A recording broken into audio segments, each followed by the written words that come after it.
కావని సత్యాకి తాళిని చూపిస్తూ ఇది అర్చనకి దొరికింది, నీకు ఇస్తానని చెప్పి తీసుకో అని సత్య చేతికిస్తూ ఉండగా, ఈ లోకంలో నాకు ఇష్టమైనవి రెండే రెండు, ఒకటి అమ్మ, రెండు నువ్వు.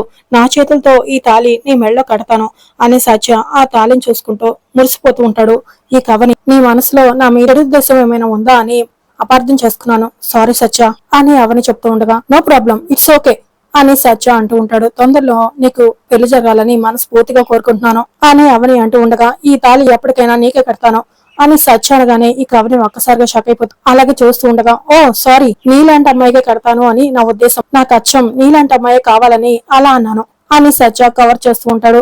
సరే నాకు పనుంది, నేను బయలుదేరతాను, వస్తానండి అని చెప్పేసి అవని వెళ్ళగానే, ఎస్, ఈ తాళి నా దగ్గరికి అవని చేత్తోనే చేరుకుంది, ఇదంతా దేవుడి రాత అని సత్య అంటూ ఉండగా, నీ మాట నిజమనుకుని వెళ్ళి నిజం తెలిసాక నీ విషయంలో ఎలాంటి నిర్ణయం తీసుకుంటుందో అని ప్రభావతి అంటూ సెంటిమెంట్ గా ఇది నా దగ్గరకు వచ్చింది, ఇదే మా ఇద్దరిని ముడివేస్తుంది, మేము ఒకరి గురించి ఒకరం ఆలోచిస్తున్నాం, కానీ ఒకటయ్యే దారి సరిగా కనిపించట్లేదు అని సత్య అంటూ ఉంటాడు. ఇక దాంతో ప్రభావతి షాక్ అవుతూ చూస్తూ ఉంటుంది.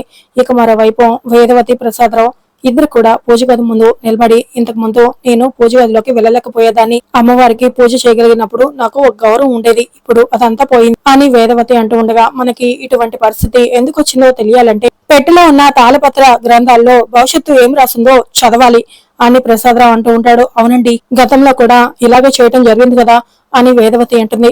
వెళ్ళి ఆ పెట్టెని బయటికి తీసుకురా అని ప్రసాదరావు చెప్పడంతో వెంటనే వేదవతి పూజ గదిలోకి వెళ్లి పెట్టెను బయటికి తీసుకురాగానే అందరూ హాల్లోకి వచ్చి, ఇప్పుడు ఈ పెట్టెను బయటికి ఎందుకు తీసుకొచ్చారమ్మా అని కిట్టు నిహారిక అడుగుతుంటే, దీంతో ఏం పనిపడింది అని అడుగుతుండగా, మన ఇంటి భవిష్యత్తు ఈ గ్రంథాల ద్వారా తెలుసుకుందామనా అని వసంత అంటూ ఉండగా, అందుకే అయి ఉంటుంది అని సౌరి అంటుంది. పరిస్థితి ఫోటోలు కింద పడ్డప్పుడే మీరు ఒక అంచనాకు రావాలి కదా, మళ్ళీ ఇప్పుడు ఈ ప్రయత్నం ఎందుకు అని పెద్దరాజు అడుగుతూ ఉంటాడు. మనం ఊహించుకునే దానికి ఇందులో ఉండేదానికి చాలా తేడా ఉంటుంది పెద్దరాజు అని చెప్పేసి అంటూ, ఏమండి మీరు సిద్ధేశ్వర స్వామి గారికి ఫోన్ చేయండి అని వేదవతి చెప్పగానే వెంటనే ప్రసాదరావు ఫోన్ చేసి, ఆయన నెంబర్ కలవట్లేదు కదా, పుణ్యక్షేత్రాలు దర్శించుకొని ఇంకా రాలేదేమో అని అంటూ ఉండగా, అందులో అర్చన అక్కడికి వస్తూ ఉంటుంది. ఆయన లేకపోవడమే మంచిదిలే నాన్న అని కిట్టు అంటుంటే, ఎందుకురా అని ప్రసాదరావు అడుగుతూ ఉంటాడు. అందులో అక్కడికి అర్చన వచ్చి వాళ్ళ మాటలు వింటూ ఉంటుంది. తాళపత్ర గ్రంథాలు చదివిన తర్వాత ఆయన అక్షయ జననం గురించి ఒక రేంజ్ లో హైప్ ఇచ్చాడు, ఏమైంది, అక్షయ ఇంటి వారసురాలు కాదని తేలింది అని కిట్టు అంటూ ఉంటాడు.